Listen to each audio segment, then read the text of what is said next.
to Different Gravy, not just another Sheffield Wednesday podcast.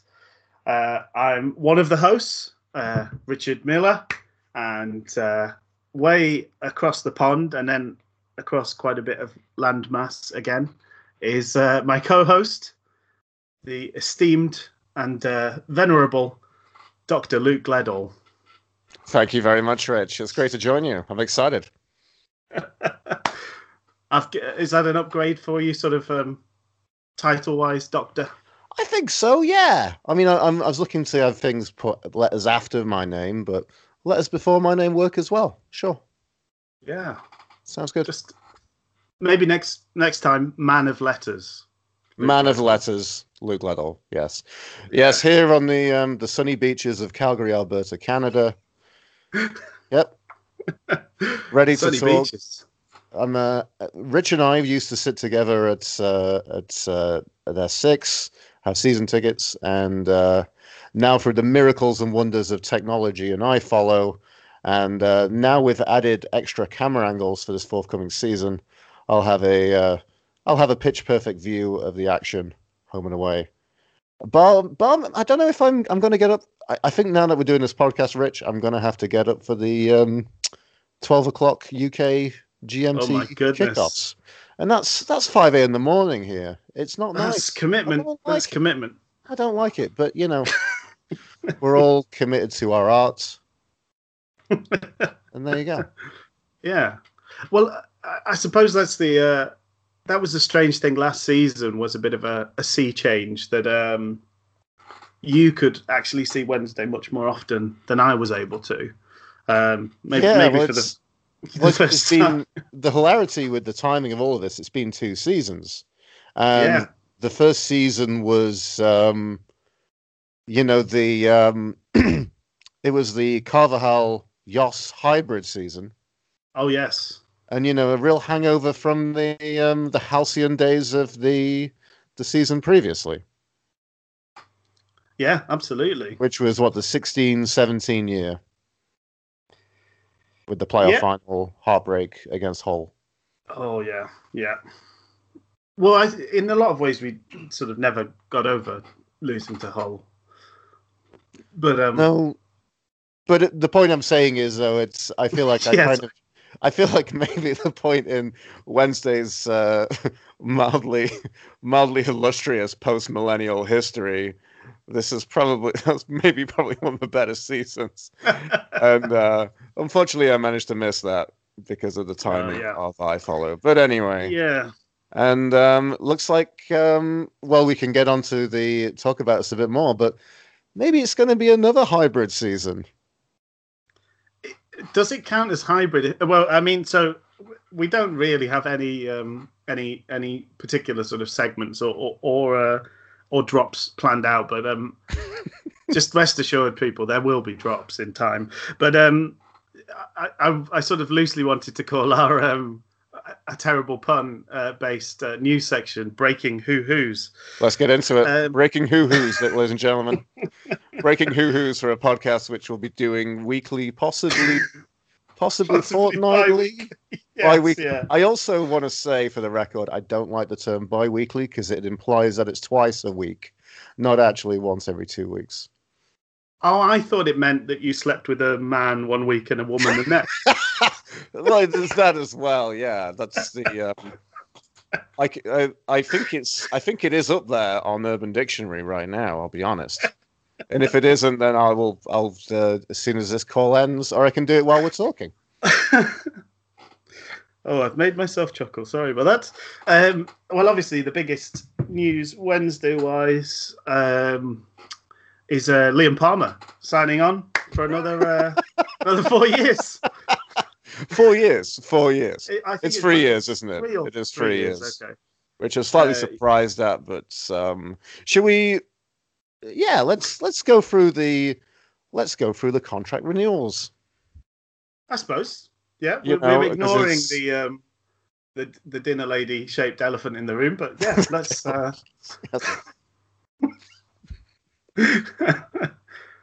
mean, obviously, I'm very pleased with Westwood signing. Westwood's pretty fantastic being back. let's see how many of the 2 years he's going to be fit for.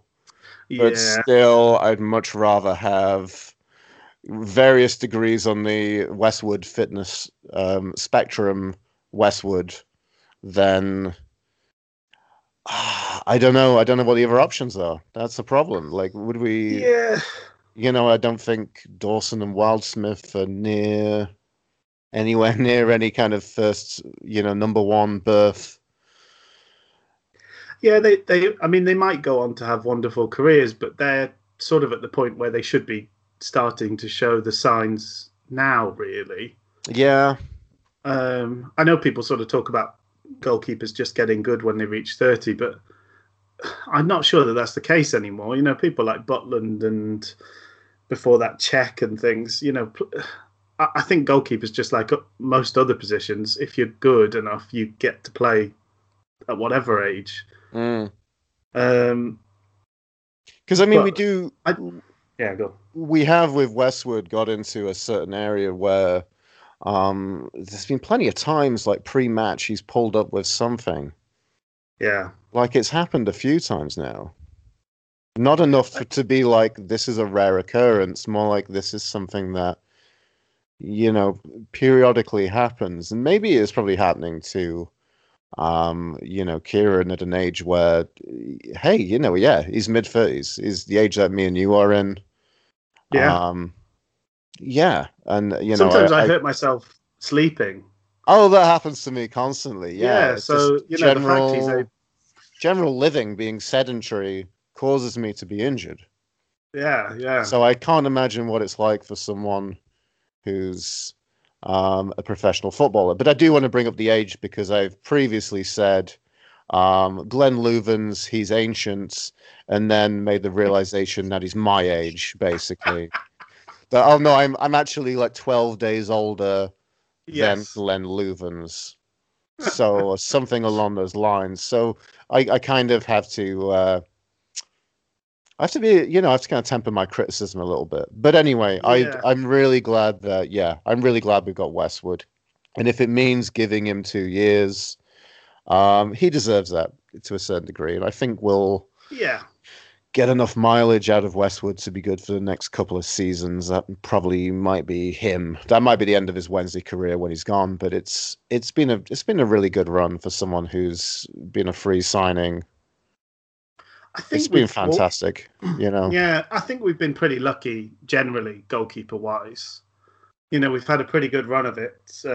Maybe Brad Jones aside as a little blip there, but I think that was the thing, having the young lads sort of drop in was, I would say, maybe for the sort of relative to the size of club we've been a little bit spoilt with how good the goalkeeping has been, because Kirkland was brilliant, and then Westwood was a step up from Kirkland. But I think and we all remember those halcyon days of Stephen Bywater and Nicky Weaver as well, obviously.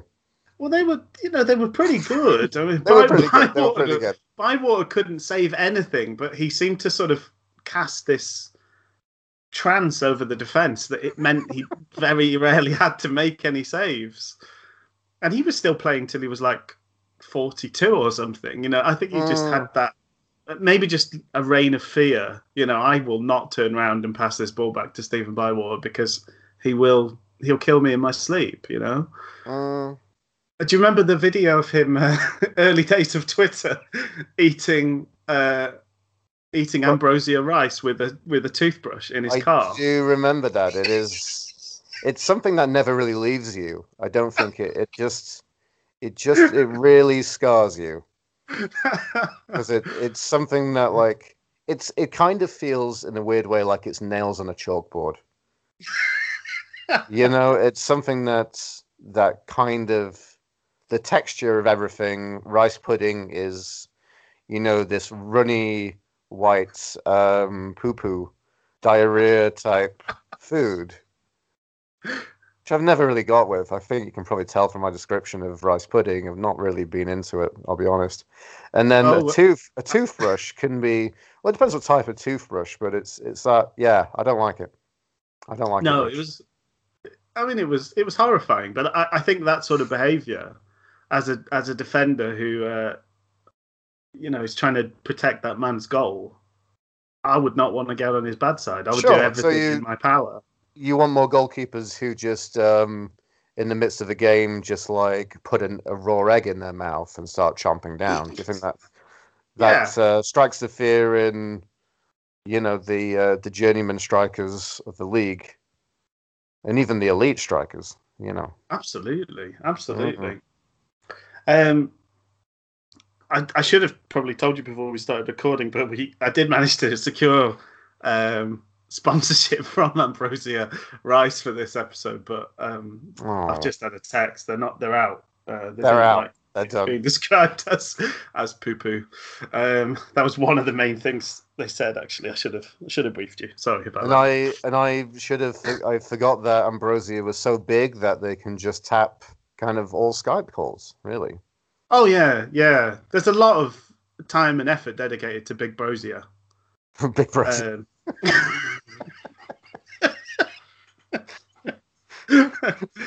Ambrosia's purely a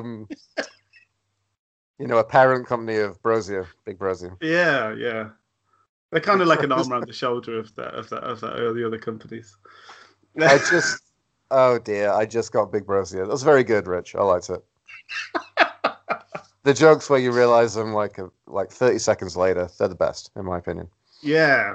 Mm-hmm. Or like maybe days later, just walking down the street. Ah, okay. That's what he meant. Wake up in the middle of the night, one of those, yeah. So Westwood, and then moving on, we've got Kieran Lee back for a year, which is interesting. Well, it's no. I'm sure the deal is structured in a way that if it works out, he gets rewarded for it, and if it doesn't, we're not too exposed. I think it's kind of. Do you think that though, Rich, or do you think we just generally play the armchair fan football manager, playing like I'd give him a pay as you play? because obviously well, people absolutely. in real life, if you went into a workplace and they're like, okay, if you perform, we're going to give you the big bucks, and then if you don't, then there's nothing for you. Yeah. Well, maybe. I'm wondering if maybe it's just a modest salary, flat rate over a year. Yeah. And I mean, I hope I got into not an argument, just a mere discussion on Twitter with someone who I basically said, I'd love it if I would love it if Kieran Lee comes back and he's firing on all cylinders and he's fit as anything. But it looks grim. I don't think you can look at his last couple of years of injury history. I think it's a calculated gamble. I think it's right. I'm glad. I'm happy for it. I just hope it pays off. I think you were talking to me about, and I love the, the North American sports term of upside. Yes.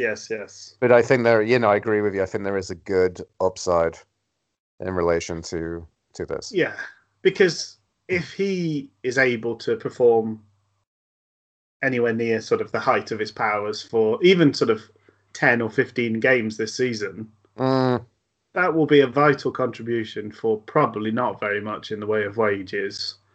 And I think probably realistically we shouldn't expect anything more than that. I think if we think about him playing 10 games and anything more is a bit of a bonus, which to be honest is not far off what we got out of Hooper on average.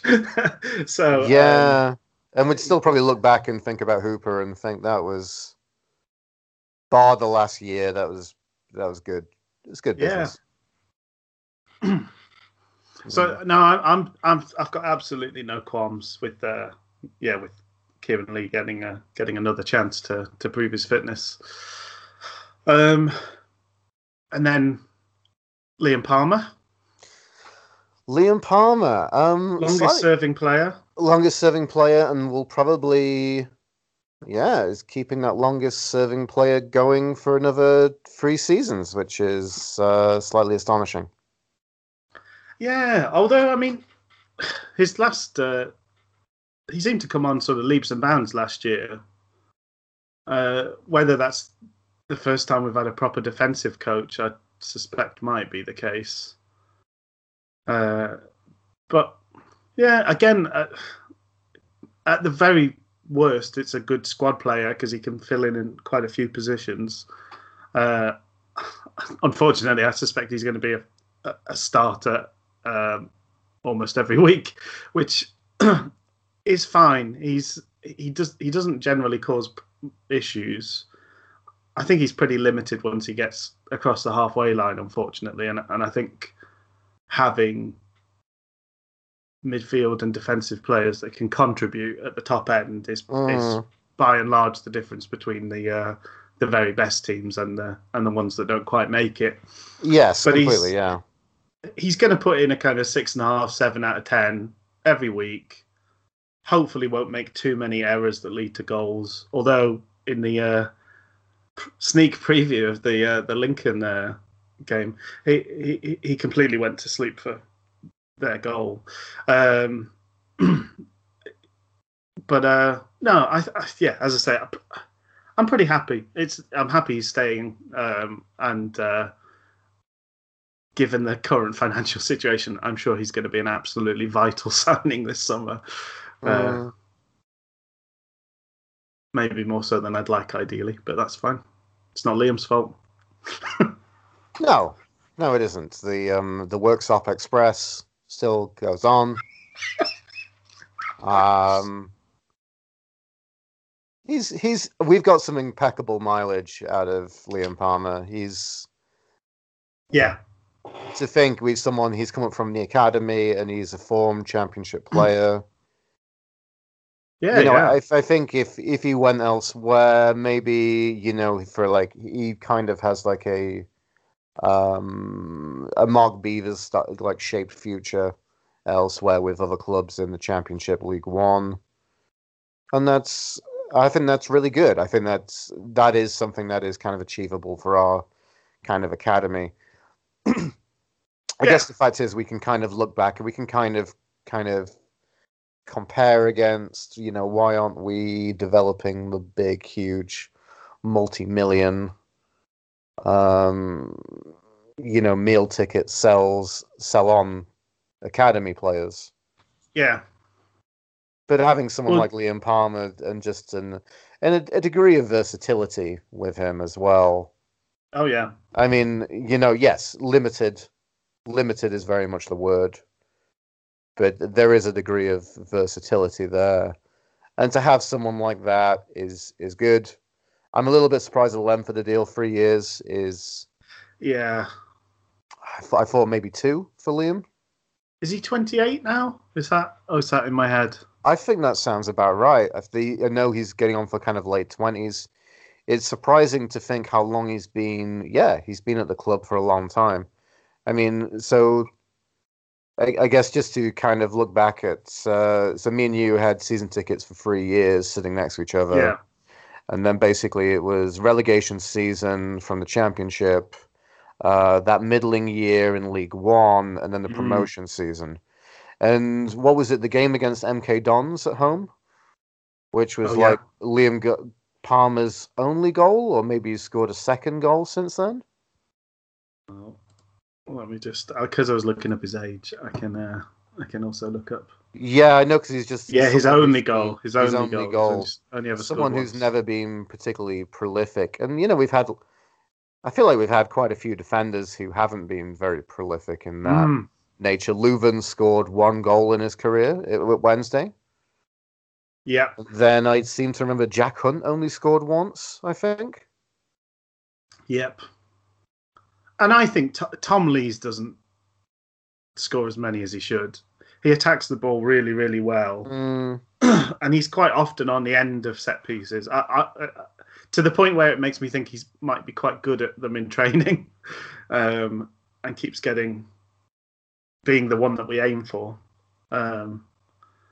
But that's one of the things Is it Broner, the new Borna. centre back? Borner. I keep searching for Broner and then nothing comes up, and then that's because I put it in wrong. It's definitely a user error.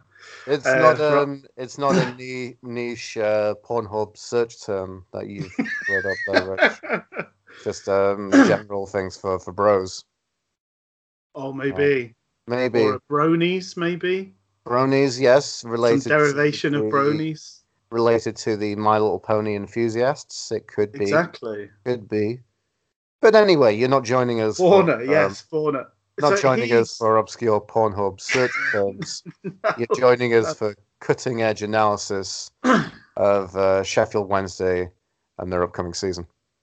Exactly. This is what we're giving. But he, one of the nice things is he seems to score pretty regularly. I know it's a different sort of level of football, but I was looking it up, and I think he's got like 1 in 8 throughout his career. That's pretty good. So for a centre back, that's bob on. I mean, it would be nice. That was one of the lovely things under Megson was just that you felt like every set piece was a very, very good chance to get on the score sheet.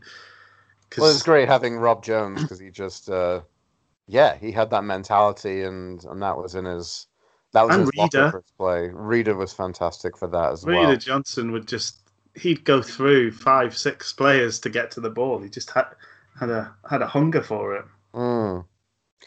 Julian Borna, known for his strong leadership qualities, defensive play, and aerial ability at both ends of the pitch. Not my words, the words of swfc.co.uk.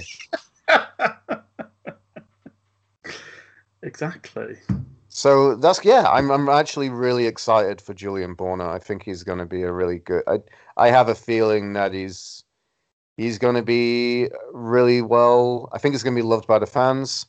I think he's going to put in some good performances. It's sounding like he's just a bit of a kind of brick S-house. Nice. And I think he's just going to have that kind of leadership. And I think that's the interesting thing. I mean, we've talked previously about Tom Lees, as captain material. And I don't know if he's quite 100% captain material. I think he's more captain than a lot of players. But I think some of that kind of... some of that vocalness, I'm not sure is entirely there with Tom. Or maybe someone to kind of organise kind of positional play. It's absolutely like back to the sort of armchair perception thing, but it just feels like it sort of weighs heavy on him. I always think his better performances are when he's not having to sort of lead the charge. He's got somebody alongside him. Taking that mantle so he can just concentrate on his defending. I suppose Westwood talks a lot, so that helps when he's there. But you just don't want a defence that's completely silent, which we've had too often in the last couple of seasons. Yeah. It's all right shouting at people after a goal's gone in, but it's the organisational and telling people where to go and things. The key is shouting at people prior to the goals going in, right? Exactly. That's sort of a mark of when you watch sort of documentaries on terrible football managers, people like Barry Fry and oh dear, what was he called? Sunderland manager Peter Reid. Peter Reid, and it's like the whole half-time team talk and the full-time team talk is just apportioning blame for things that have already happened and cannot be changed. Finding out who exactly was responsible for the fact that the third goal went in, rather than kind of any forward planning and tactical changes that can make a difference. It's just like, that was your fault. That's the easy thing to do. Spotting it ahead of time and closing the door before the problem happens is that's the skill. It is. That's why you want Westwood. That's why you want an experienced goalie that doesn't shut up. So we've mentioned Mr. Borna. So Stumbled one of into it. the first of three new signings, and I believe they've all been announced. Yes, they're all officially official now. Mind you, Kieran Lee, unofficial Oh official. yeah. Kieran Lee, I Not, don't think is not official. been, as of this day, the 14th of July, not been fully announced, but anyway, I'm sure that could be coming. So anyway, yeah, Julian Borner joins us from Arminia Bielefeld. Just rolls off the tongue. It does, yeah, and we all One of the are powerhouses of German football. because we are armchair pundits. We have an expertise knowledge of the second and third tier of all European leagues. So Do you we think it's a do you think it's a coincidence that he sort of comes from the very world that Jos was sort of brought up through? I think it is a coincidence. I get what you're saying, but it's I'm really not sure where this one comes from. Yeah. Obviously there was the news that so Borna turned down a switch to Norwich a couple of years back. Okay. And obviously they have a very strong kind of German connection through their kind of Yes, they scouting do. Yeah. and their approach. So, it kind of makes you feel, I'm always curious of this. Like, if we're linked with a player and then they go somewhere else and you're like, oh, see the word, they did have value because other people did want them. Yeah. I know. It's a bit of a sort of strange coincidence if that's the case. I know because he's internationally, he's a captain for his national team as well, isn't he? So, I'm quietly sort of excited for his time with us. So we haven't spoken about Olabajo. Moses Adebayo, yes. Who I think is going to be a good signing. I'm a little bit cautious, and I'm wondering as the armchair football managers and pundits that we are, that maybe it's a little bit racist that you kind of think about you think about pacey players as being like sports cars. Yes. Or not really kind of racist because you're thinking about pacey players, but you just think about. I mean, there's nothing racist in that bit, so I'm wondering what's coming next, basically. However, but no, I wonder about players that are fast. I wonder about how often they break down. Yeah. I wonder about how often they, how much just kind of. Or maybe if we just had a great deal of it, or is it that kind of endemic and common? I think it is quite common, to be honest, because I think it is fairly. It's probably something to do with the the muscle involved in that sort of top end speed sprinting. And the nature of the game of football, which is kind of like you might do one of those sprints and then be asked to do one seconds later. It's a very high intensity over short periods, basically. Yeah. It's not whereas a if you're long a sprinter, if you're a sprinter, you kind of do your 100 meters and then kind of take a few hours off and do the next 100 meters. You're not constantly doing 100 meters because you're just going back to a pretty limited well of your anaerobic system. And maybe that's the thing about quick players is how much mileage do you get over them, over a continual series of short distances, how much are you really going to get? It's the whole thing about, how many minutes did we get out of Jermaine Johnson? Well, I would say for almost every year he was with us, it was worth having Jermaine Johnson. It was completely worth having Jermaine Johnson for who Jermaine Johnson was and what he did. Yeah. Even when we were bad and limited and, it didn't really, not that he added much creativity on the other end of the pitch, but, we often talked about Jermaine Johnson being like, he'd get the ball and run to the length of the pitch, and it'd give the defense a bit of a breather. It'd relieve the pressure Yeah, yeah, in that sense, regardless of whether he screams it into the top corner of the goal or the top corner of the stand behind the goal. yeah, yeah. As he is wont to do. So I just kind of wonder if, well, because I also know that Moses Odebajo, he has got over, and the words of Steve Bruce, a horror injury previously. That's what you want to hear. Player So coming you in. want to hear player coming in? He basically died. Listen, he's had a questionable injury record. You just bring it up first thing, right? You just say, you go on a date and you just say, look, I may have stolen a few things previously. Kleptomania. Kleptomania is a big word. I may have my hand in your purse right now, but don't worry about it. I'm over that now. Actually, it's a lot better.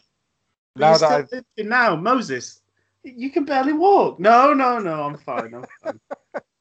But he made, as the website's telling me right now, he made 35 appearances for Brentford last year. I believe that they want to keep him. The Brentford fans absolutely loved him. Top performer previously as well, and also he absolutely rinsed us in the playoff final for Hull. That's where Steve Bruce has brought him back in for. Interestingly, I want to bring up that the official website hasn't mentioned the length of contracts for the new signings. Oh. But I imagine they're probably 2 years, maybe bonus 3 years. But I think he could be good. He could be good. I wonder about, and even if things carry on with a very questionable injury record for the Sheffield Wednesday squad, and who knows what it's to do with facilities or just the players we're signing or the training methods, or who knows, I think we'll still get some good mileage out of Moses Odebajo. I think he'll be good for that. I think it's just as I've said, the fact that he has a previous injury record, the fact that I know that he's incredibly quick. Yeah. Just makes me think he's not going to play every game. I think that's a guarantee. No, he's not. But then I think if you look at who Bruce has signed,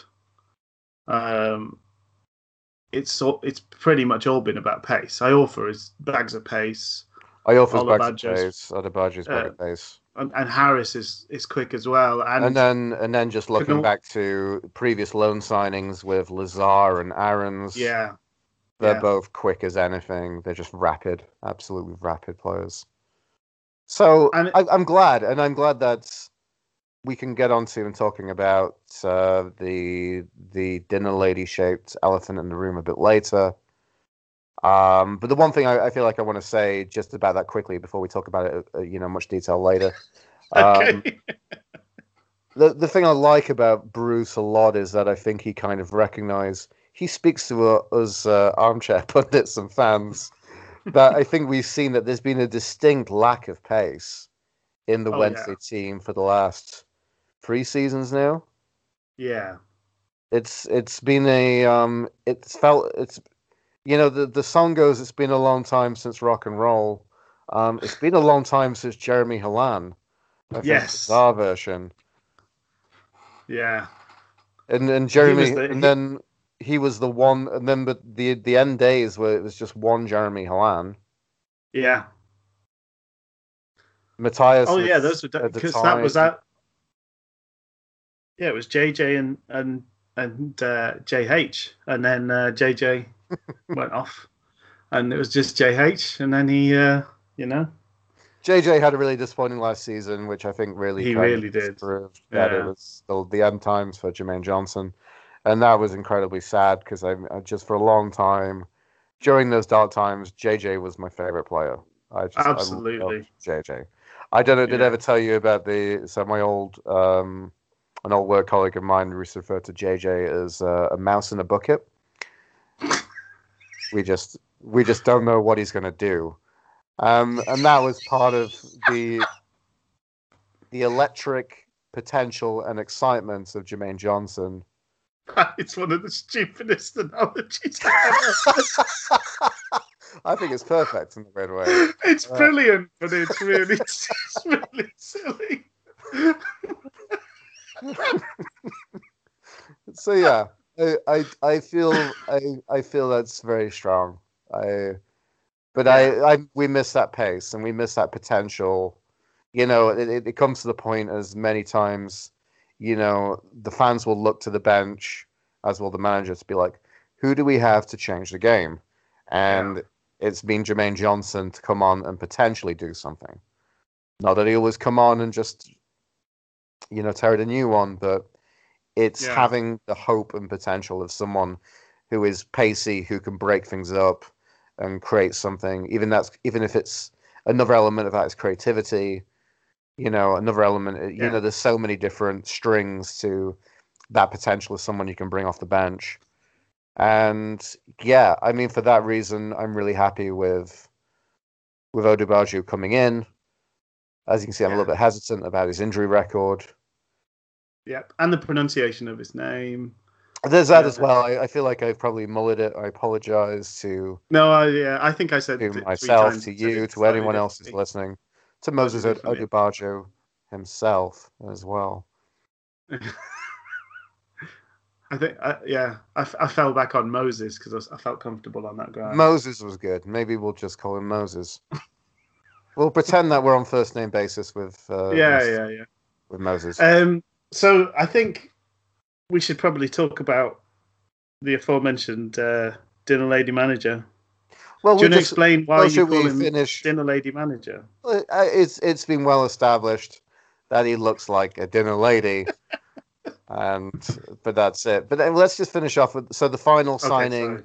The final signing as it stands, because it's Kadeem Harris, who again a very pacey player like Moses Odubaju, someone who's also had injury questions in his past. I'm not entirely sure why he didn't. I think he did have like a bit of an injury last season at Cardiff. Okay. But by all means, the Cardiff fans seem to say that they couldn't really understand why they released him. They would have liked to have seen him get more chances. He scored a goal in the Premier League last year. One of the few goals that Cardiff scored in their brief flirtation with the top flight last season. And again, Bruce is addressing ourselves that we want. I feel like football fans are still very sentimental for old styles of footballs, for 4-4-2, for the big man little man partnership for wingers. Yes. And we've barely really had any wingers this era of Carvajal and then maybe the wing backs under Yoss. We've barely had any wingers. So Kadeem Harris comes in, again, very quick player.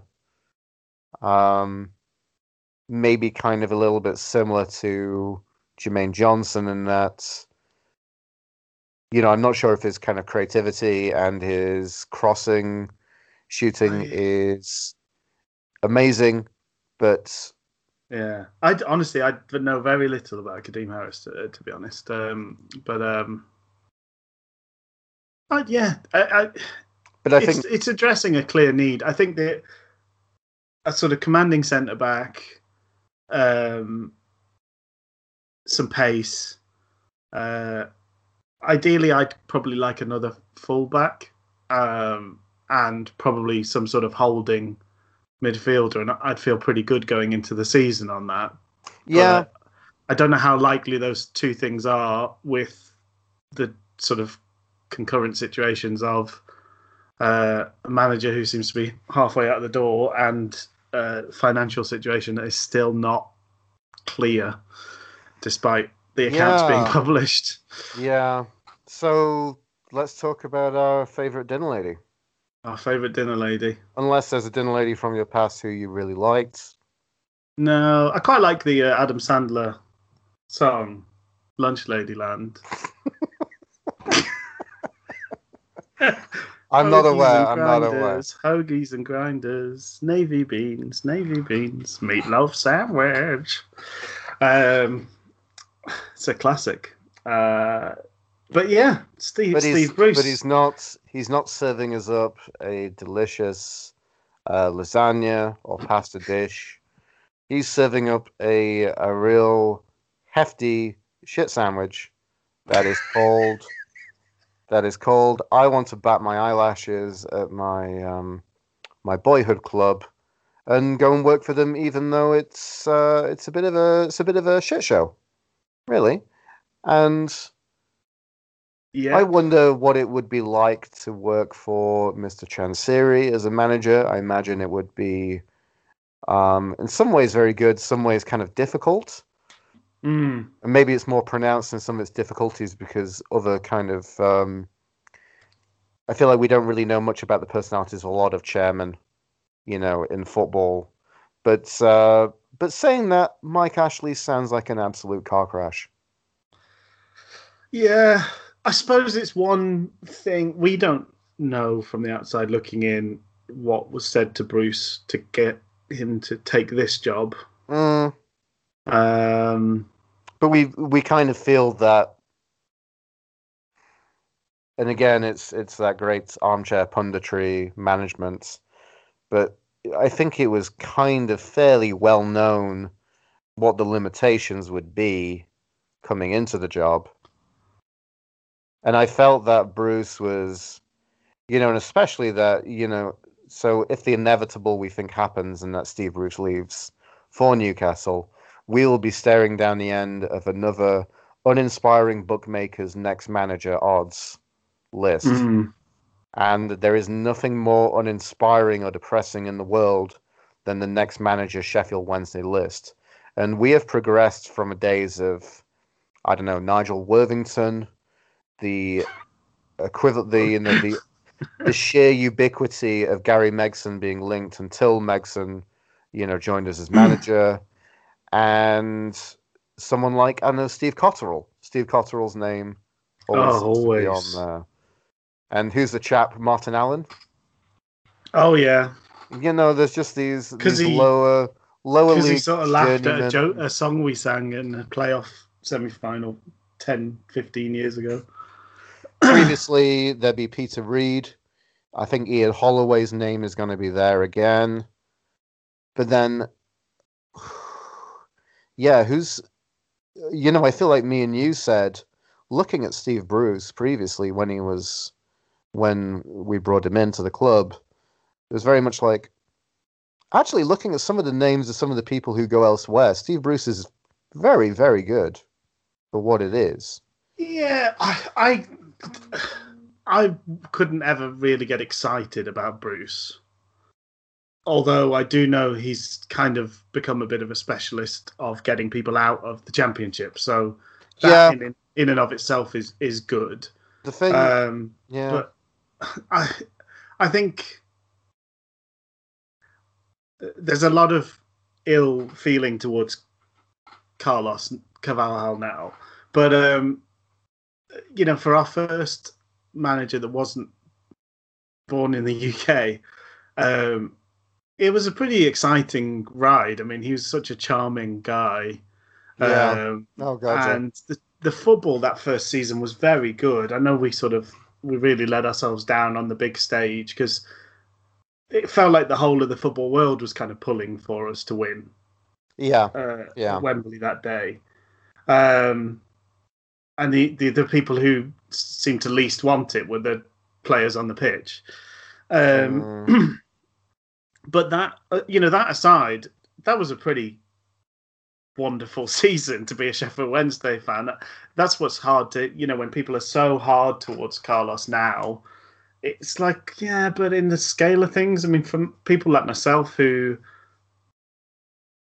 we caught the tail end of the kind of glory days in the Premier League, but didn't really know what we were, we didn't know enough to know how good those were. Didn't have enough idea of context of how crap it can be.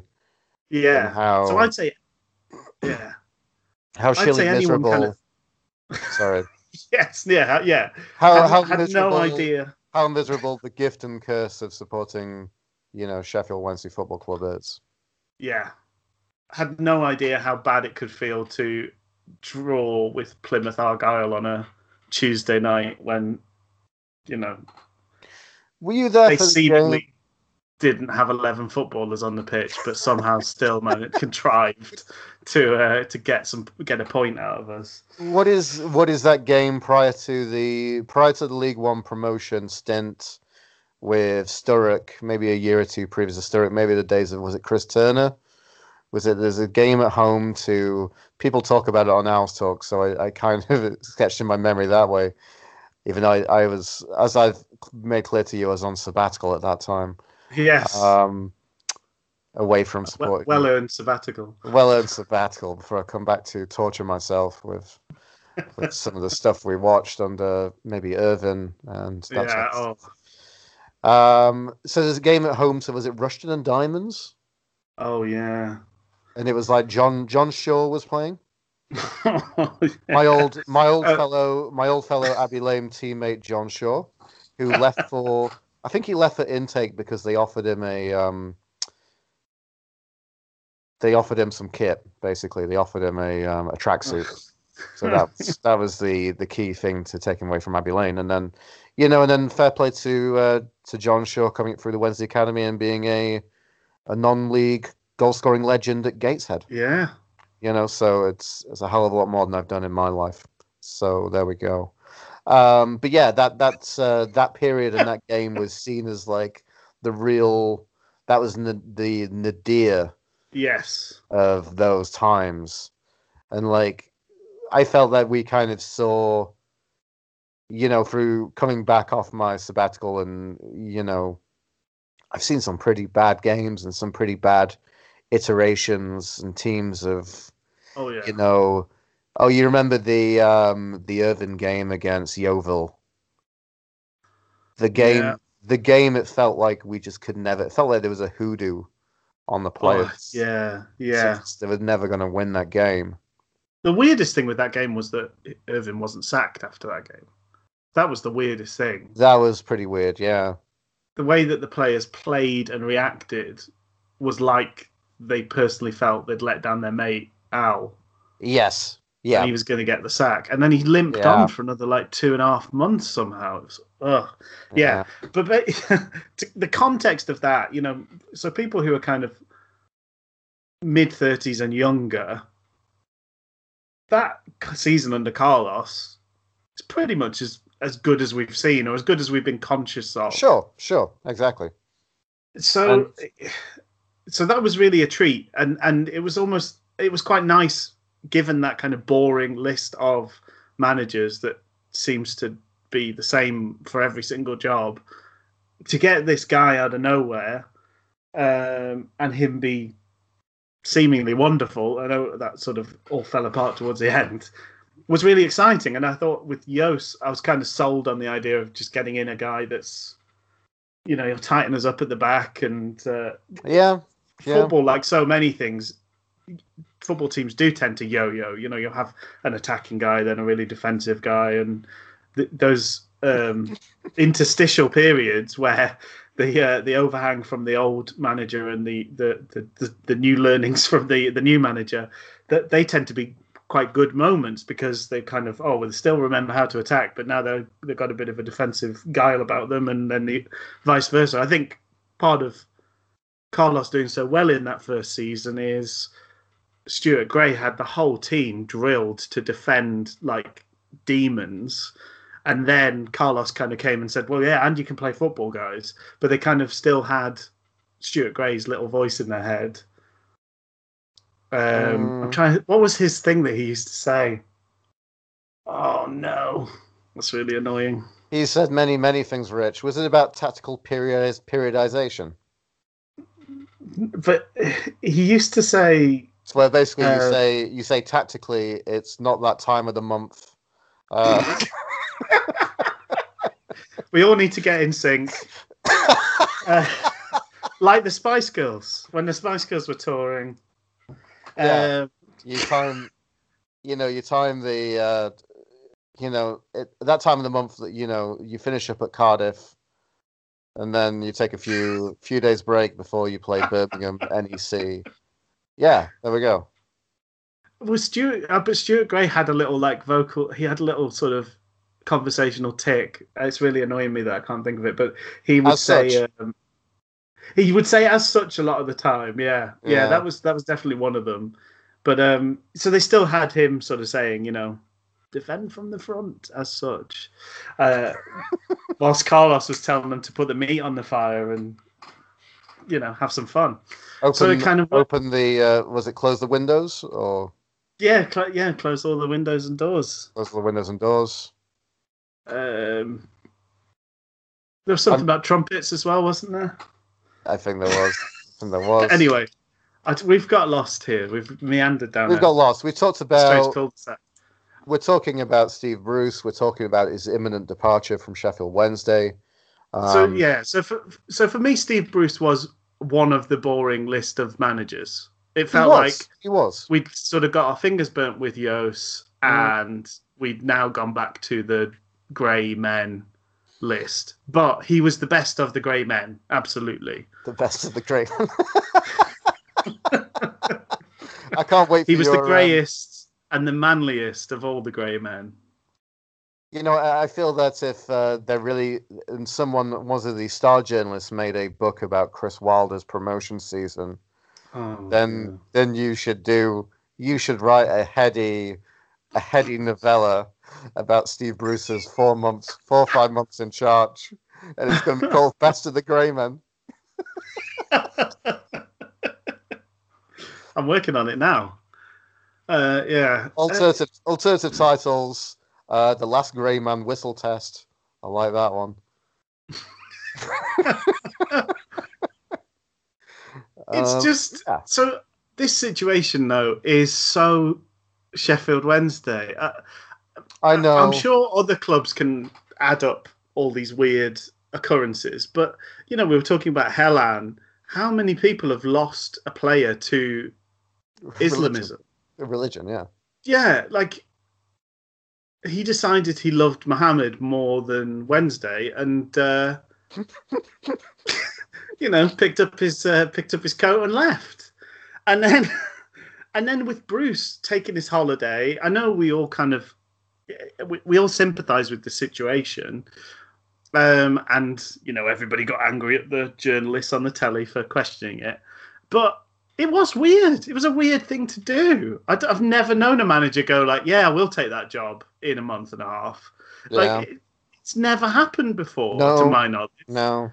So that was weird. And now to spend the whole preseason thinking about, planning for the season ahead, thinking about how things are going to go, and now to lose him probably, within weeks of the first game. Yeah. Yeah, is going to be just an unbelievable upheaval. I was amazed he was there yesterday at the Lincoln game, because I don't know how you look the players in the face. To be honest. Yeah, and then just everything about. So I feel like it is very Wednesday. But it is almost, maybe it's surprising me Wednesday. It's the disappointment that I feel is unpredictable. Yes. The disappointment is predictable. The way in which it's happening is really surprising. We keep finding new ways to disappoint. It's incredibly surprising that. So from what I'm hearing from the press is basically Chansiri is digging his heels in. Compensation wanting around 5 million, which I think is probably going to be a bit less than that, but a lot more than basically the 1 million that Mike Ashley thought it could do. To go there, Bruce is going to be on half the wages he's on Wednesday, so it'd actually be the lowest paid manager in the Premier League. Yeah, he's not the first choice. With the incentive of if he keeps them up, he gets the big bucks. Nice little Brucey bonus, so to speak. And Yeah, and then he's going into a place where he's not the first choice of manager. The first choice manager effectively is left because of the relationship. I think Rafa Benitez is absolutely whoever his PR is needs to get paid extra because they've played a blinder. What Rafa Benitez has done is crawled off to China for a whopping salary. He's effectively sort of gone into early retirement and somehow managed to spin it that Mike Ashley is an evil demon. I mean, he's on something crazy. Like he's on like 1.2 million a month or something, isn't he? He's on insane money in China. So he's gone for a ridiculous payday, the exact same sort of payday that Arnautovic is getting hammered for taking. But yeah, somehow his PR have managed to make it that Rafa's a great guy, and but I think it's easy it's naughty Mike Ashley. It's easy to yeah, it is easy to be naughty Mike Ashley because it is Mike Ashley, right? I mean, he's got a history. I don't think in this situation he should have paid Rafa Benitez what Rafa Benitez was going to get in China. So that's the reason. But I mean, but it felt like Benitez could have left for purely just reasons regarding the fact that like the squad needs severe surgery. They just sold Perez. Yes, I mean I'm not really going to defend Ashley, to be honest. I think he is in so many ways he's a villain. He's sort of he's an old timey Victorian sweatshop owner.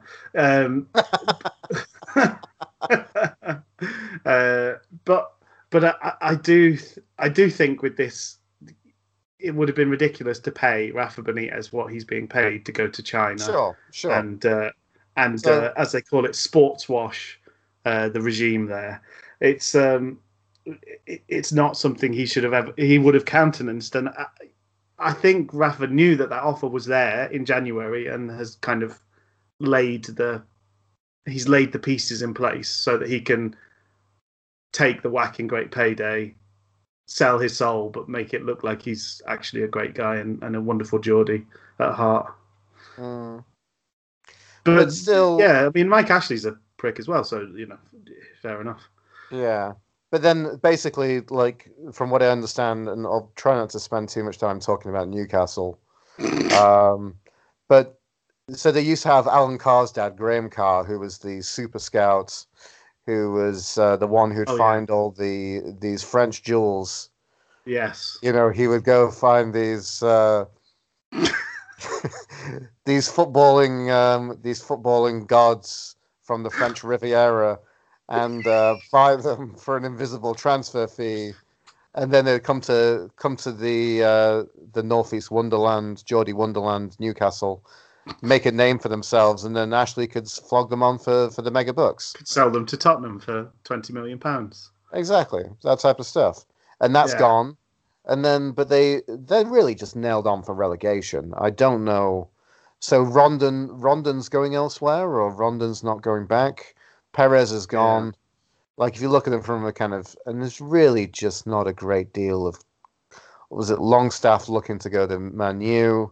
But it's just a fire sale of talent. Yeah. And I don't know who would legitimately take it because there's been a number of people who've distanced themselves from the job, and the only position if I was someone like Bruce, to be fair, I probably would be licking my chops, but it's a retirement gig. It's for someone who's maybe can be busy mates. Yeah. Has a bit of be busy mates with Mike Ashley, in like the networking and the interview phase. You go there, you get a little bit of a wage for a bit, and then you get paid out when it inevitably fails. Like it's not. Well, that essentially when he came here, there was a lot of talk of it being his last job. He'd kind of come out of retirement. Exactly. And the romantics amongst us liked the story that he kind of saw how wonderful the fans were on that day, and just had a little place in his heart for us. Yeah, that's quite hard to hear now, but it feels like he's been offered a better last go on the merry-go-round. Yeah. But it's just he's a Newcastle fan. I mean, I said the other Yeah. day to someone, I'm horribly underqualified for being the Sheffield Wednesday manager, but if I was offered the job, I would take it in a heartbeat. It would be awful. I'd be sacked, within days probably, but I'd do it,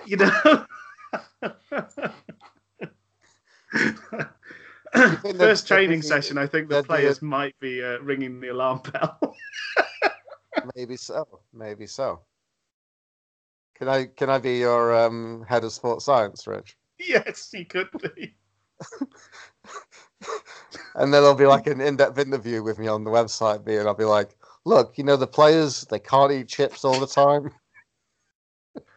You have to call them football athletes. Athletes. That to be football athletes. That's how you make yourself sound like a sports science guy.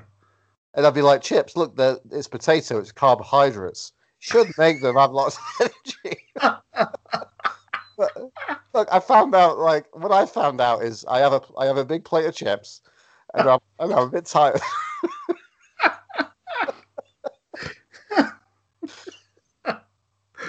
Oh, dear.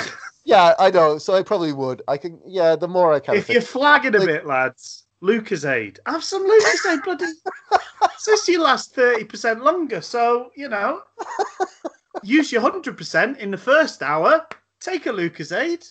Another half hour. All right. Hey, I tell you what Tony Strudwick won't do, Rich, which is if some of the players, there's an illness going around the camp, I would go around and I'd give them some raw Lucozade. The raw, straight Lucozade. Yes. It's great for you when you're ill.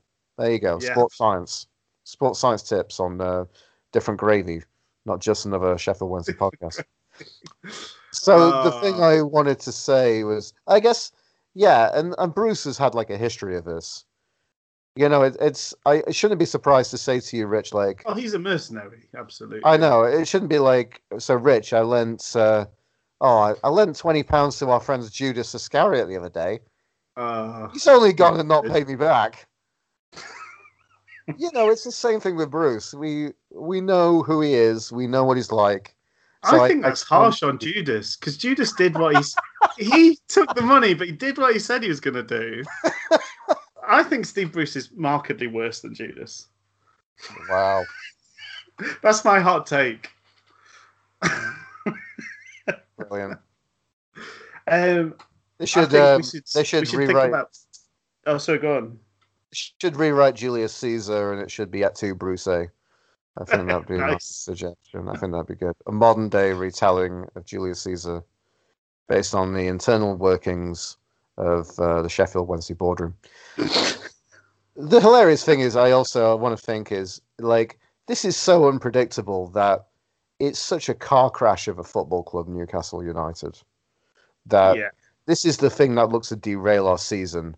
This is the end of Ghostbusters, and our bad guy isn't the Stay Puft Monster, it's Mike Ashley.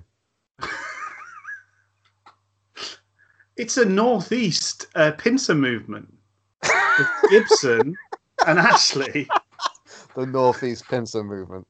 Yeah, I know they like to think it's Yorkshire. It's not really Yorkshire, is it? It isn't. Listen to your accents, guys, in Middlesbrough. It isn't. What do you sound like? Not like somebody from Yorkshire. So just another hot take. I'm serving them up hot and fresh. 3-piece and soda. So I guess different gravy. The thing I was excited about having Bruce around, yes, last of the Grey Men, but the thing I thought I'd like about him was that he still had a bit of the contacts, and I think you could probably get some like young, hungry, more pace, more quick, talented Premier League youngsters. Yes. To come into the club on loan, and I thought that'd be really good for someone like ourselves in the situation we're in. Yeah, I actually have enjoyed Bruce being the manager for the time that he's been the manager. I don't feel that he's magical in any way or irreplaceable. I think if Chansiri's smart, which is a big if, unfortunately, we will have our feelers out for who the next person will be, and hopefully it won't be weeks and weeks. We can make our next sort of managerial appointment pretty quickly. But my worry is Lee Bullen is going to be managing Sheffield Wednesday on the opening day of the season, and probably will see out most of August, and then maybe the new guy will come in September time. And in terms of doing anything serious with the season, we might actually be stuffed already by that stage. Like you're already having to turn a season around. Bullen's had good games and bad games. I'm not sort of prejudging what it'll be like for him, but he's not not a miracle worker, and he's not what we can say with pretty conclusive proof is he's not a wonderful manager. He's never going to get that job. So yeah, we should be looking now at who's next, and maybe even having those conversations with people. Yeah, albeit sort of surreptitiously and hush hush. So, and if we think about that timeline, the new person, if things went quickly, we could have someone in for this time next week. Yeah. Or maybe the end of the week after that. I'm looking at a calendar now because it's real last minute stuff. Oh yeah, because remember the transfer window. Well, that's going to close on the 2nd of August. Yeah. Football, the season kicks off on the 3rd, I'm led to believe. That's right, yeah. Or I'd take it as a token Sky Sports Friday night kickoff game. But yeah, essentially it's the weekend of the 3rd. And so, I guess this kind of leads us into, a part of the podcast. We're in our preseason for the podcast. Yes. We're limbering up. We're trying not to eat too many chips. Running drills, beep tests, just a few chips. Little sports bras. Little sports bras, yeah. I'm going to get into physical condition by eating a few less portions of chips. I'm just going to decrease the portion of chips until the season kicks off. So, and one of the things lads will come into. So, should we do a prediction? Let's do a with prediction. And without. With or without you, by you two, featuring Steve Bruce. It's that sort of thing though, where it's certainly a very sort of Pyrrhic victory if Chansiri stands firm and Bruce doesn't go to Newcastle. I think there's so much kind of ill will from his side, presumably, that he's been denied the chance to manage his boyhood club. It just feels like a terrible situation. So I think he has to go. It's just a case of how much we can get for him. Yeah. So maybe it's not even worth making a prediction with Bruce, because I just think that is that's maybe the worst of all the situations, is that Bruce stays now. Because I think how would you feel as if I'm particularly one of those new lads? Say I'm Ola Badjo, so I've joined because I had a good experience working with Bruce before. Yeah. And then he has shown absolutely zero loyalty to me because, as you say, he's fluttered his eyelids at Mike Ashley with his top off at the first opportunity. But I'm not exactly going to go run through walls for that guy, am I? Not without some serious kind of coddling, and you'd really have to get me back on side somehow, and I don't even know how you do that. So that would almost be the worst situation, is we have all of this drama and nonsense, and then we end up with a manager that doesn't want to be here and players that know that. That would be very Sheffield Wednesday.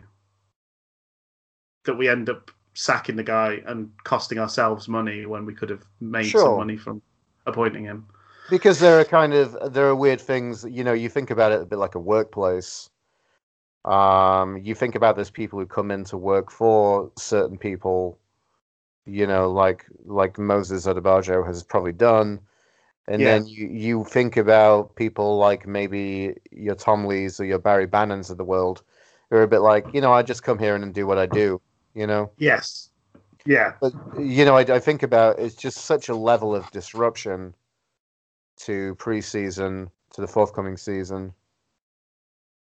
It's phenomenal. I don't know how, I don't know how we as fans deal with that from just kind of, bizarrely a little bit of emotional sense, But then I don't know how the players deal with that. I don't know how No. that's going to have an effect on who's going to come in with the style. Do we think? Do we even want to talk about like names of people who could be coming in? I think, especially considering how long we've been talking, I think we should leave that for another time Okay, when it's an actuality. Um, in terms of predictions, it's so hard to tell should we pencil because them in? pencil So them in. I think even without Bruce, I still feel like we have a strong squad. Yeah, I I hoping that whoever comes in isn't so left field that they completely throw the baby out with the bathwater, so yeah. to speak. And even if we do get like another left field foreign coach, um, I feel we still have the players in the league that's pretty wide open, and I don't really think there's any great contenders again. I think we I can think we can. we can scrape a 6. Yeah, I think we could finish anywhere from 15th to 5th. Like I could hear a case for absolutely every position in between. Yeah. But if we get the appointment right, then yeah, I think playoffs is doable. But it's just such a big if because we just can't afford to have it be somebody that we're getting rid of at Christmas. That's we can't sort of be bailing out another season really, Another hybrid year. another hybrid year. Do you want my notes from the Lincoln City friendly highlights? Let's do it up. Have you watched them? I did watch the highlights, yes. Yeah. So the first thing was Reach's new hairdo.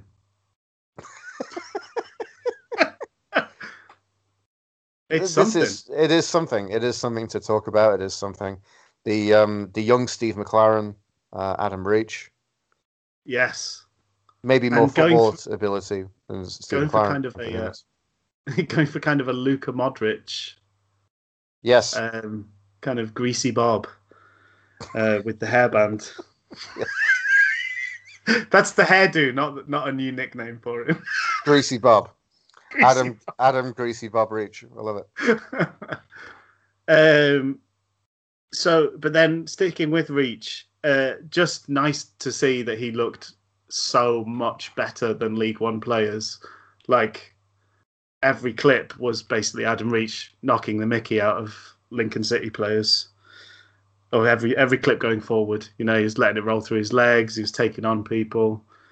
It's just always nice. It doesn't always happen. Quite often, you play a League One team and it's like 1-0, one way or the other, and you don't feel like there's very much difference between the levels. But that was just quite a nice thing to observe. Mm-hmm. Um, Imps, one of the best nicknames. It's another note. That's very true. That's very true. It's just a pretty good nickname. They've done well. I also noted that I inherently dislike the Cowleys for no good reason. Really? Just seem smug. Because They're handsome. They're maybe young. maybe if we talk about What's not to dislike? maybe if we talk about idealist pie in the sky managerial appointments, Uh, the Cowley Bros. have they got money there? There's something weird, isn't there, at Lincoln City? Something weird. Yeah, there's definitely something. No, but like you get these weird, like they're a non-league team, but some, Russian oligarch spilt his dinner in that town, so he's paying it back by pouring money into the non-league team. It could be. I think maybe just generally the fairy tale book on the Cowley brothers is basically like, for some reason they saw some great potential in these young PE teachers, and they've just gone on to be managerial masterminds, playing real life football manager, and just building up with the right players from the ground, I guess. I'm sure I'd like it if they were our managers and they were good. But as I say, I just generally, handsome, confident people, just not my sort of people generally. No. Oh. You need to have a few bumps in life, a few bumps and scrapes, a few bruises. That might be it. But the goals were good. Goals were good. Well, Reach's was lovely. Fletcher very nearly scored an exact replica of Reach's as well, which was nice. And we really throttled that crossbar a few times. Absolutely, Zhao's one from miles out. Thunderous. JWowws. And 2 wins in a day. That's pretty good. Yes. And unfortunately, I don't think we get the highlights from the Stocksbridge Park Steels. No, it's a bit of a shame. I would have liked to see. I don't think the Stocksbridge Park Steels media team, I think they maybe on vacation on that point, or maybe they don't exist. Who knows? Maybe. But I was disappointed anyway. But Jordan Rhodes scoring. Yeah, and getting closer a couple of times. Other than that as well. Yeah. So maybe there is life in the Jordan Rhodes.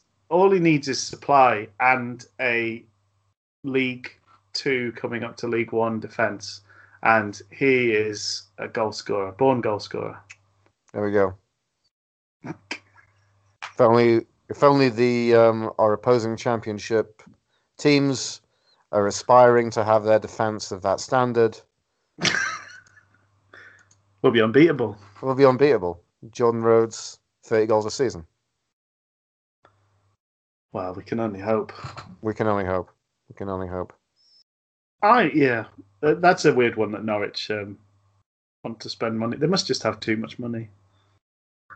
Well, this is the thing also with the Newcastle thing. I was there thinking, I think in the general scheme of money in the Premiership, I think 5 million for a manager that we value. Yeah, that's pretty good. But then look what Leicester have done with George Hurst. If they can be scumbags, they're going to be scumbags. They'll be scumbags. Yeah, I know. And that was supposedly he's like one of the good guys. I mean, I know he's passed away now. R.I.P. the Leicester chairman. But like supposedly they're the good guys and do a lot with the community and stuff. But they're still like absolute scumbags when it comes to if they can pinch a penny here. Exactly.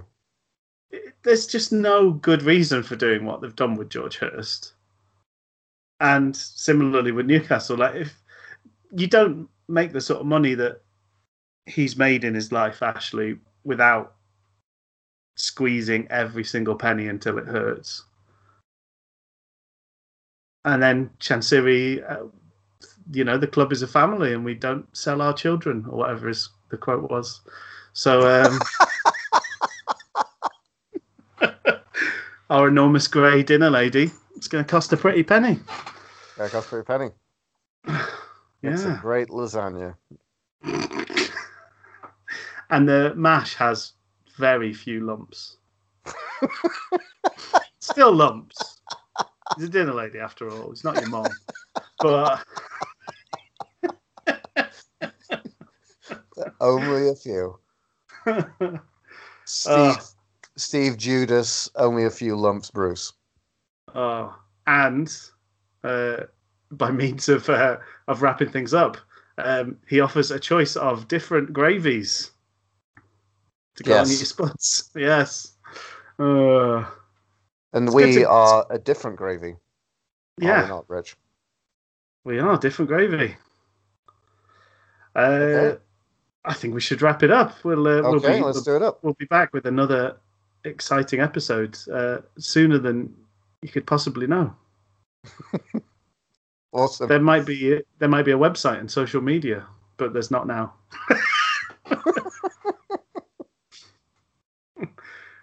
All right. Well, yeah, I'll speak to you again soon. Okay.